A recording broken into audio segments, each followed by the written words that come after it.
A declaração seria a seguinte: como adventistas do sétimo dia, nós cremos que a Bíblia é a nossa única regra de fé e prática, e intérprete de si mesma. Eu espero que você concorde com essa declaração, porque esse é um ponto fundamental da nossa fé. Repetindo, a Bíblia é a nossa única regra de fé e prática, e intérprete de si mesma. Então, nós não reconhecemos outra autoridade básica para a nossa fé, para nossas doutrinas, do que a própria Bíblia. Agora, a pergunta é a seguinte: se nós aceitamos a Bíblia como única regra de fé e prática, e intérprete de si mesma, por que os adventistas do sétimo dia insistem em reconhecer também o dom profético de Ellen White como uma voz profética para os últimos dias? Não estariam eles negando a exclusividade da Bíblia pela aceitação do dom profético de Ellen White? Veja, muitos evangélicos nos criticam por essa razão, e nesta oportunidade nós gostaríamos de responder a essa pergunta e entrar um pouquinho em detalhes sobre a aceitação do dom profético nos últimos dias da história humana. Nós temos um texto no slide ali que é interessante.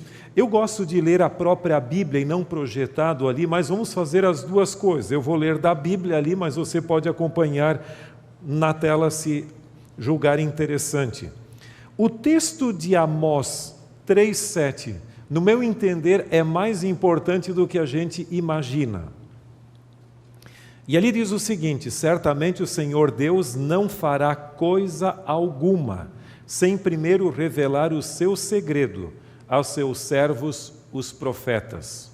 Se você tiver o privilégio de um dia viajar de avião de Buenos Aires, na Argentina, para o norte, na direção de Santa Fé, ou Córdoba, ou para onde você for, e passar por cima do delta do rio Paraná, você vai ver algo impressionante. Eu fui informado que o delta tem 300 quilômetros de extensão, por 100 de largura, e tem muitos canais ali. E você poderá observar também ali ilhas e tantas coisas ali no meio. Quando um navio estrangeiro chega a Buenos Aires e precisa subir o famoso rio Paraná, normalmente um piloto é concedido para guiar o navio naquele rio, para ele acertar o canal navegável, porque não é difícil entrar num dos canais que não tem a profundidade suficiente para a navegação. A história humana pode ser comparada a um caudaloso rio, que passa por montanhas e vales, e por cascatas, e antes de desembocar no oceano da eternidade, ele forma um grande delta. E exatamente para esse delta foi prometido uma voz profética, ou um piloto adicional, que nós poderíamos chamar de uma voz profética para os últimos dias, devido à configuração complexa que com o mundo se depararia, devido à grande quantidade de diferentes ideologias e filosofias e denominações e religiões que apareceriam nos últimos dias. A última edição que eu conheço da famosa Enciclopédia das Denominações ou da Religião, da Universidade de Oxford, em sua edição do início dessa década, já listava 34 mil denominações cristãs diferentes. 34 mil.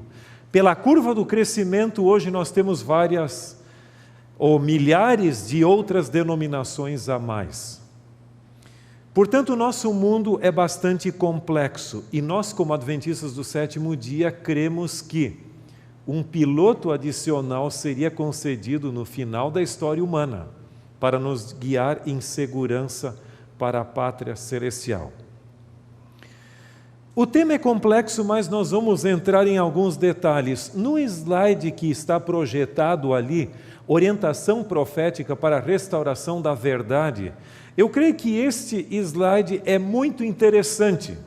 Se você der uma olhada, nós enfrentamos depois da queda algumas crises, e a primeira grande crise na história da humanidade foi, sem dúvida, o dilúvio, ou seja, a destruição do mundo por água.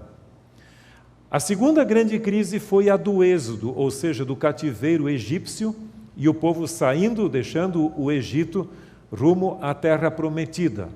Depois temos o período mais obscuro da história de Israel, que foi, sem dúvida, sob o reinado de Acabe e Jezabel. Posteriormente, o cativeiro babilônico, que foi um ponto de transição na história de Israel. Nós temos a história anterior ao cativeiro e posterior, o que se chama de período pré-exílico e pós-exílico. O surgimento também do cristianismo. Você vai ver uma característica muito interessante, e é conhecida de todos nós, é de que sempre houve uma assistência profética nesses momentos cruciais, em que a verdade e o erro estavam em conflito e a verdade tinha que ser restaurada. No contexto do dilúvio, houve um profeta, Noé, que é chamado até de pregoeiro de justiça no Novo Testamento. Você tem, no contexto do Êxodo, pelo menos 3 profetas. Moisés, que ali aparece, nós temos também Arão e Miriam. No período de Acabe e Jezabel, o mais importante foi Elias, mas também Eliseu, exerceu seu período profético como sucessor de Elias. No contexto do cativeiro babilônico, nós tivemos a Daniel, além de Jeremias e Ezequiel. E no surgimento do cristianismo, João Batista foi o que preparou a primeira vinda de Cristo, mas além de João Batista, os apóstolos também, em sua maioria eram profetas, e o maior de todos os profetas, de todos os tempos, quem mesmo foi? Cristo, Jesus Cristo também. Esse conceito que eu mencionei até aqui é bem conhecido, mas tem uma característica que uma vez numa palestra eu ouvi do Valdecir Simões de Lima, que vocês conhecem como compositor, mas numa palestra ele deu um pequeno toque nesse assunto. E eu disse, você teria que escrever um artigo. E eu prometi então editar o artigo para ele, ou seja, revisar, e saiu publicado na Revista Adventista de dezembro do ano 2000. Se você der uma olhada na revista, tem o artigo dele que entra nesses pormenores. Ele sugeriu o seguinte, que a característica básica de cada uma destas crises haveria de se manifestar também no tempo do fim. Haveria uma convergência da característica de cada uma dessas crises. Em primeiro lugar, em relação com o dilúvio, qual foi a característica básica? A destruição por água. A característica do êxodo foi a necessidade de uma libertação do Egito. Em terceiro lugar, ali você tem, no período obscuro do reinado de Acabe e Jezabel, no Reino do Norte, ou seja, em Israel, você tem um período de grande apostasia. Se você visitar banhas em Israel, no norte, na nascente ali do Rio Jordão, você ainda vai ver ali esculturas feitas na pedra, na rocha ali, de divindades, e ali eram praticados sacrifícios humanos de crianças que eram mortas, e o sangue colocado ali, e se o sangue de uma fenda ali aparecesse marcado depois mais um pouquinho para baixo no rio, é porque o sacrifício foi aceito. A esse ponto chegou. E nós temos também ali, no período do cativeiro babilônico, a necessidade de libertação de Babilônia. E Jesus veio a primeira vez ali. Agora percebam que as características de cada uma dessas crises se manifestam no final. O mundo não está para ser destruído como por ocasião do dilúvio? Não por água, mas por fogo. Nós não precisamos ser libertados do cativeiro desse mundo como no Êxodo. Não se esqueça que no Apocalipse, algumas das pragas têm como motivo ou tema predominante o Êxodo. O mundo não está envolto em apostasia hoje? Eu costumo dizer que nós somos piores do que o povo antigo até. Eu estava certa vez em Fortaleza, no Ceará, e ali nós visitamos eu ia fazer algumas palestras e antes me levaram para conhecer na sexta-feira o grande, ali o mercado público. E eu achei muito bonito, com alguns andares muito limpinho ali e certinho. E ali no estacionamento do lado havia uma senhora com uma grande mesa vendendo pedras. Não sei se você já viu, hoje você tem a pedra da prosperidade financeira, você tem a pedra da saúde, a pedra do êxito no amor, no casamento, etc. Tem pedra para tudo. Eu até já pensei em comprar uma coleção de pedras dessa, então nada de mal me aconteceria. Eu já teria a vida eterna garantida aqui. Lógico, eu estou falando ironicamente. Mas aí eu perguntei para a mulher, isso aí funciona para a vendedora? Sim, lógico. Aí eu respondi para ela, então não vou comprar nenhuma pedra sua. E ela tomou um susto. Disse, mas por quê? Não, porque você deve ser a mulher mais rica aqui da cidade, você tem um monte de pedras da prosperidade financeira aqui.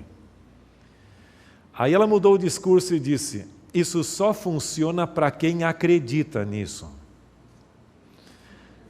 Veja o seguinte, eu creio que no período antigo, e o profeta Isaías no seu livro, ali nos capítulos 40 e poucos ali, ele menciona que a pessoa pega a madeira, ou uma árvore, pega a parte dessa madeira, dá uma esculpida na madeira e dá a forma de um Deus e venera esse Deus. O resto que ficou transforma em lenha e se aquece no frio ali, queima aquilo ali. No passado, eles pegavam também a pedra e davam uma forma de uma divindade e veneravam. Também o metal em si. Mas você percebeu que hoje você não precisa nem lapidar, nem burilar a pedra bruta, o mineral é tido como tendo propriedades sobrenaturais? Eu creio, portanto, que nós estamos hoje pior do que o povo antigo até. Naquela época, pelo menos, forma eles davam. Então, o mundo está em apostasia com certeza. Agora, e nós precisamos ser libertos de um cativeiro semelhante ao babilônico? A segunda mensagem angélica de Apocalipse 14, por acaso, não diz ali, caiu Babilônia? E o capítulo 18 não complementa dizendo que nós devemos sair de Babilônia, sai dela, povo meu? Então, essa mesma característica também converge ali. E Jesus não está para vir outra vez? Não a primeira, mas a segunda. Agora, o ponto interessante disto é o seguinte, se em cada caso, em cada grande crise da história da humanidade, houve sempre uma manifestação de um dom profético para assistir no processo de restauração da verdade, será que a final restauração da verdade antes da segunda vinda de Cristo seria a única exceção? Ela se manifestaria sem o dom profético? Como igreja adventista, nós cremos que somos um movimento profético que surgiu num tempo profeticamente apontado, ou seja, o término das 2.300 tardes e manhãs em 1844, que temos uma mensagem profética a proclamar ao mundo, que é a verdade presente, e que é constituída de dois tipos de doutrinas. Doutrinas que sempre foram verdades, mas foram obliteradas, ofuscadas, olvidadas pelo cristianismo, como a verdade do sábado, que sempre foi verdade. E verdades que se tornaram verdades pelo cumprimento profético para os últimos dias, como o juízo investigativo. E além de surgirmos num tempo profeticamente apontado, com a mensagem profética, nós cremos que o processo de restauração da verdade ocorreu com uma manifestação do dom profético na vida e obra de Ellen White. Portanto, aqui nós temos, acho que, uma evidência muito importante. que nos ajuda a entender o porquê. Além disso, existem outros 3 grandes argumentos no slide seguinte que nos ajudam a entender também por que cremos na manifestação do dom profético. Em primeiro lugar, esse dom é um dom permanente da igreja. Agora deixa-me classificar ou qualificar o que seria permanente. Não quer dizer que deveria se manifestar ininterruptamente ou continuamente. Mas ele é um dom não concedido apenas aos apóstolos, porque em algumas destas listas até diz o seguinte: há uns como apóstolos, há outros como profetas, mestres, etc. É lógico que nós temos aqueles que seguem a linha calvinista e que creem que o dom profético se extinguiu lá com os apóstolos, com a morte de João. Mas se você for ver estas listas que aí mencionamos, uma em Romanos, 2 em 2 Coríntios e uma em Efésios, você vai ver que em todas elas o dom profético é um dom para a igreja. E pode se manifestar quando Deus julgar conveniente e oportuno.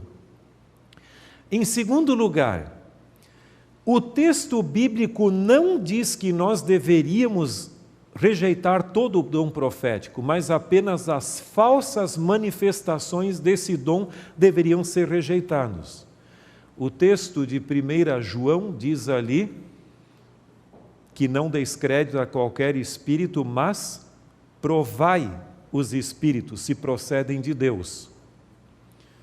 E 1 Tessalonicenses diz que nós não deveríamos apagar o espírito. Agora, se nós somos convidados a provar os espíritos, é sinal que assim como o falso se manifestaria, o verdadeiro também. Você crê que poderia existir o falso relógio ômega? Veja, não confunda, isso aqui não é ômega, né? Mas você crê que poderia haver o falso ômega sem que primeiro existisse o verdadeiro? Você só falsifica algo que existe.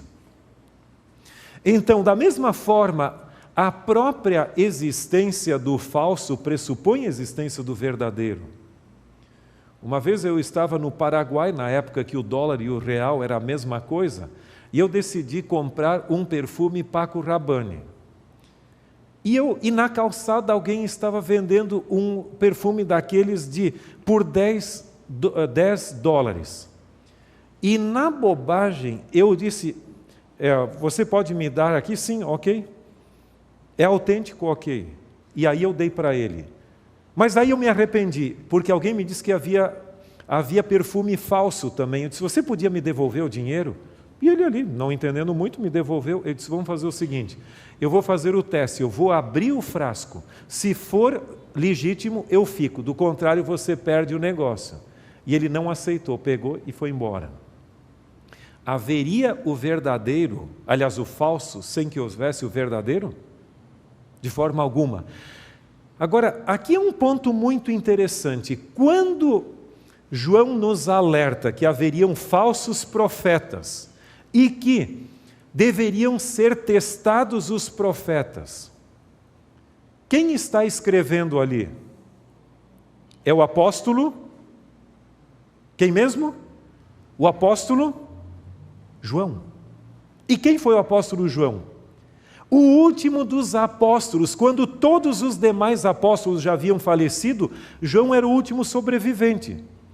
Se não houvesse mais a possibilidade de manifestação do dom profético verdadeiro, ele podia simplesmente ter dito, veja, eu sou o último profeta verdadeiro, vocês daqui para frente vão só rejeitar, porque só vai ter falsos profetas. Quando João, o último dos apóstolos sobreviventes ali, diz que nós devemos provar os espíritos, porque assim como podia haver o falso, também poderia se manifestar o verdadeiro, ele está dando uma evidência, ou apresentando uma evidência interessante da possibilidade de ainda se manifestar o verdadeiro dom profético. Do contrário, ele poderia ter simplesmente dito, rejeite tudo que vem pela frente. Agora, um outro ponto, um terceiro, é de que esse mesmo dom profético haveria de se manifestar no tempo do fim. Em Joel capítulo 2, versos 20 em diante, nós temos algumas declarações interessantes. E você pode dar uma olhadinha nelas. Joel 2, 28 a 31. E acontecerá depois que derramarei o meu espírito sobre toda a carne, vossos filhos e vossas filhas profetizarão, vossos velhos sonharão e vossos jovens terão visões. Então quer dizer que os velhos que dormem muito terão visões, ou seja, sonharão enquanto estarão dormindo. E os jovens que dormem pouco hoje, menos do que deveriam, terão visões de dia. É isso que o texto diz? É uma força de expressão, não tomem esses detalhes nesse sentido. Mas aqui diz que todos, velhos e jovens, teriam sonhos e visões. Até sobre os servos e sobre as servas derramarei o meu espírito naqueles dias. Mostrarei prodígios no céu e na terra, sangue, fogo e colunas de fumaça. O sol se converterá em trevas e a lua em sangue, antes que venha o grande e terrível dia do Senhor. E acontecerá que todo aquele que invocar o nome do Senhor será salvo. E o texto continua.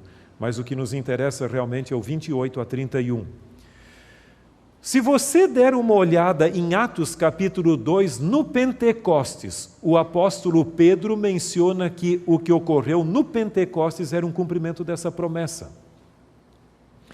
Mas aqui o texto diz que isso ocorreria antes do grande e terrível dia do Senhor. E aqui você tem a associação do escurecimento do sol, da lua, etc. Estes sinais são mencionados por Cristo em Mateus 24 como referindo-se ao quê?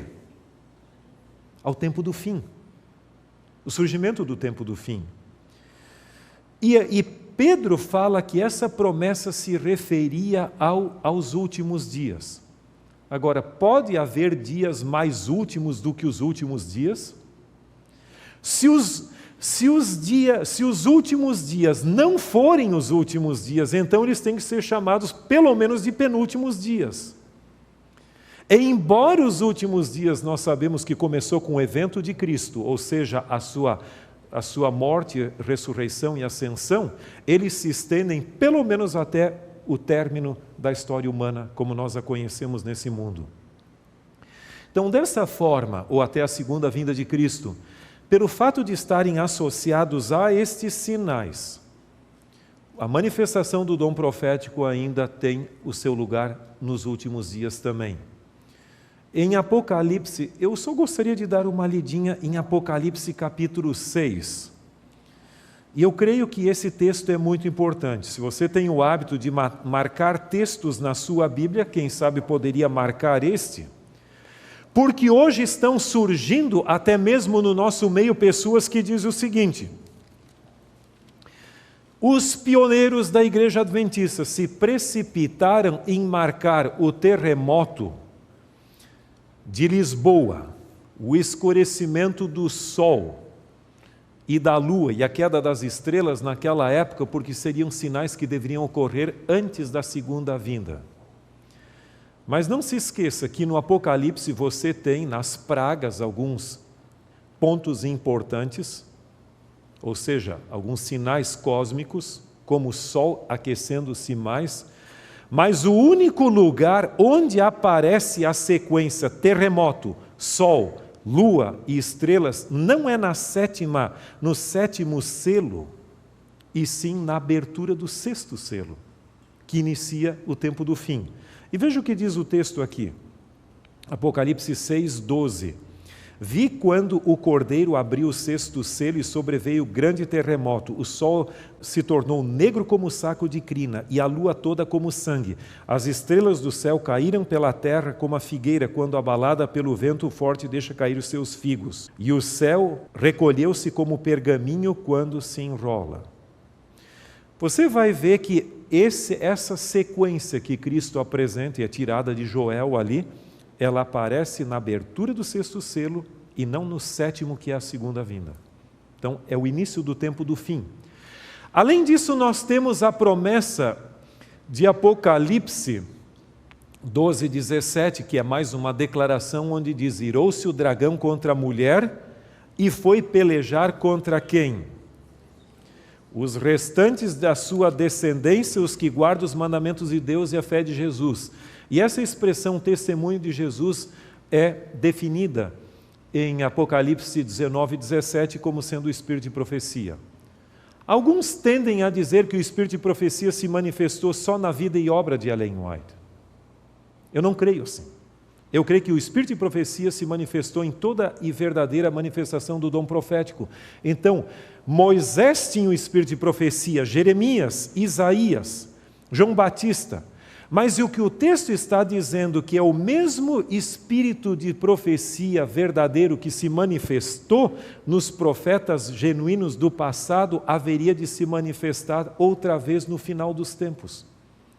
E como igreja nós cremos que se manifestou na vida e obra de Ellen White. Ok? Nós temos como igreja uma crença que aparecia nas crenças fundamentais originais da igreja de 1980, como a de número 17, hoje é de número 18, e ali é confirmada essa manifestação. E diz assim: um dos dons do Espírito Santo é a profecia, esse dom é uma característica da igreja remanescente e foi manifesto no ministério de Ellen White. Como a mensageira do Senhor, seus escritos são uma contínua e autorizada fonte de verdade e proporcionam conforto, orientação, instrução e correção à igreja. Eles também tornam claro que a Bíblia é a norma pela qual deve ser provado todo o ensino e experiência. A pergunta que surge é: que propósito o dom profético manifestado em Ellen White, exerce hoje? Bem, eu creio que existe pelo menos 3 grandes propósitos em relação com a Bíblia. T.H. Jamison, no seu livro A Prophet Among You, ou seja, um profeta entre vós, em inglês, ele menciona que a primeira função que o dom profético exerce é atrair a atenção à Bíblia. Mas você crê que precisa atrair atenção à Bíblia? Nunca houve tantas Bíblias disponíveis no nosso mundo hoje. Você tem inúmeras traduções e versões da Bíblia disponíveis na internet até. Se você entrar num site intitulado BibleGateway.com, eu acho que é, você entra ali, você encontra várias delas, até em português. E muitas famílias hoje em sua casa têm vários exemplares da Bíblia, até mesmo um exemplar para cada membro da família e, quem sabe, Bíblias adicionais. Mas lhe digo uma coisa, nunca a Bíblia esteve tão disponível, mas também ela nunca esteve tão olvidada. A nossa geração tem tempo para a internet, para os vídeos, para o celular, para os DVDs, para o Blu-ray, hoje que está substituindo até quase o DVD, para tudo isso. É a geração web, mas não tem tempo para a palavra de Deus.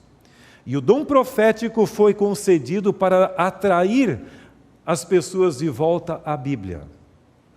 Acho que você deve ter ouvido uma historinha que os pastores antigos citavam, hoje não mais, de um pastor que visitou uma senhora de certa idade, chegando lá, ele perguntou: você tem o hábito de ler a Bíblia constantemente, de orar? Sim, tenho. Então você podia trazer a Bíblia para eu ler um texto bíblico aqui antes da gente sair? Quando a mulher a senhora voltou com a Bíblia, estava feliz com os óculos aqui, olha, pastor, faz 6 meses que eu havia perdido os meus óculos e eu não sabia onde eles estavam, aqueles antigos chatinhos, né, que era só um aramezinho ali, e havia deixado dentro da Bíblia. Né? Mas ela lia a Bíblia todos os dias, né? Faz de conta. Né? Em segundo lugar, além de atrair nossa atenção à Bíblia, o dom profético foi manifesto para nos ajudar a compreender a Bíblia. Como eu mencionei, a Enciclopédia da História do Cristianismo mencionava já no início dessa década pelo menos 34 mil denominações diferentes. Se o cristianismo fosse um grupo homogêneo, todos crendo da mesma maneira, eu teria minhas dúvidas. Mas hoje o cristianismo, eu acho que com exceção do hinduísmo, eu acho que o cristianismo é a religião, das grandes religiões do mundo, mais pluralista, mais dividido. Você tem alguns que dizem que é batismo por imersão, outros dizem que é batismo por ablução, outros por aspersão, outros nem batismo precisam. Um diz que precisa de lavar pés, outro diz que não precisa. Um guarda o domingo, outro o sábado, e tem inúmeras crenças diferentes. Eu creio que o dom de profecia de Ellen White foi concedido não como um substituto à palavra, mas veja a expressão que eu uso, como um filtro profético, para eliminar todo esse entulho de falsas tradições e interpretações humanas que foram impostas à Bíblia, de tal maneira que a Bíblia, a mensagem bíblica a Bíblia possa interpretar-se a si mesma e sua mensagem possa fluir clara e cristalinamente para nós. Acho que essa é uma função, não de substituir a Bíblia, mas simplesmente de eliminar todas essas falsas tradições. Em terceiro lugar, nos ajuda a ampliar, ou a melhor, aplicar os princípios bíblicos em nossa vida. A grande debilidade do cristianismo contemporâneo hoje é simplesmente uma: falta de coerência. A gente tem muito discurso e pouca vivência. A gente não vive na prática o que deveria viver. É muito fácil pregar um bonito sermão sobre amar os inimigos. Mas quando o indivíduo chega na minha frente, aquele dito cujo que eu não gosto, o meu discurso desaparece. A igreja e o mundo gostariam de ver nos cristãos a mesma coerência de vida que havia na pessoa de Jesus Cristo, que não só pregava a verdade, mas era a verdade. E o dom profético de Ellen White foi concedido exatamente para nós manifestarmos essa coerência de vida. Agora, pode haver uma pergunta crucial, que é a seguinte: alguém poderia ser salvo sem aceitar o dom profético de Ellen White? Ali tem pelo menos um pouquinho da resposta. Muitos serão salvos sem jamais terem ouvido falar a respeito dela. Mas existe um texto que eu creio que é fundamental para nós, Lucas 10 e o verso 16. Lucas 10, 16. E aqui Jesus, falando para os 70, disse: quem vos der ouvidos, ouve-me a mim, e quem vos rejeitar, a mim me rejeita. Quem, porém, me rejeitar, rejeita aquele que me enviou. Eu não tenho certeza se os 70 eram profetas. Talvez não. Mas eram mensageiros de Deus, de alguma forma. Vamos supor que eu estivesse em equívoco ou em pecado. E o Espírito Santo impressionasse a sua mente para falar para mim e dizer: Alberto, você deveria resolver esse problema. Mas eu dissesse para você: não estou interessado na sua opinião, volte pelo mesmo caminho que você veio. Eu estaria rejeitando a quem, se foi o Espírito Santo que lhe impressionou para vir falar comigo? Lógico, a você como instrumentalidade também, mas em última instância eu estaria rejeitando a quem? Ao próprio Espírito Santo que lhe impressionou para me aconselhar. Se isso é válido a qualquer um de nós como seres humanos, quanto mais a profetas. Então a pergunta não é se eu posso ou não aceitar ou rejeitar Ellen White. A pergunta foi ela uma profetisa verdadeira ou falsa? Se foi falsa, eu devo rejeitá-la. Mas se foi verdadeira, é um grande risco aceitar um mensageiro de Deus na minha vida com base no texto que nós acabamos de ler. Porque rejeitar um mensageiro de Deus na nossa vida é a mesma coisa que rejeitar o próprio Deus que enviou. Como igreja, nós temos evidências de sobejo de que Deus usou Ellen White para o benefício da nossa vida espiritual como denominação e como indivíduos também. E existe uma promessa maravilhosa que todos nós conhecemos, mas que seria conveniente darmos uma olhadinha outra vez. E nós a encontramos em 2 Crônicas, capítulo 20 e o verso 20. Que nós temos o exemplo do rei Josafá, que em outros capítulos da Bíblia deixou bem evidente o seu compromisso com o dom profético. Mas em 2 Crônicas 20 é dito o seguinte: pela manhã cedo se levantarem e saírem ao deserto de Tecoa, e ao saírem eles, pôs-se Josafá em pé e disse: ouve-me, ó Judá, e vós, moradores de Jerusalém, crede no Senhor vosso Deus e estareis seguros. Crede nos seus profetas e prosperareis. Se você pegar o mapa do mundo, ou o globo, e der uma olhada nas diferentes regiões do mundo, eu posso lhe asseverar uma coisa, que a igreja adventista é mais próspera, mais sólida e cresce mais nas regiões nas quais o dom profético é tomado mais a sério.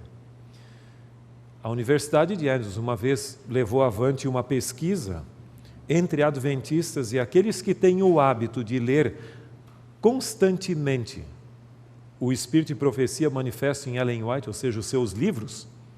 Eles têm uma vida espiritual mais sólida e um maior compromisso com a própria Bíblia. Portanto, em vez de substituir a Bíblia, eu creio que o dom profético de Ellen White nos leva à Bíblia, e que Deus nos ajude, que cada um de nós possa tomar um propósito, um plano de um compromisso maior com a palavra de Deus, a Bíblia, e esta luz menor que foi concedida nesses últimos dias, para nos lembrar de nossas grandes prioridades espirituais como reveladas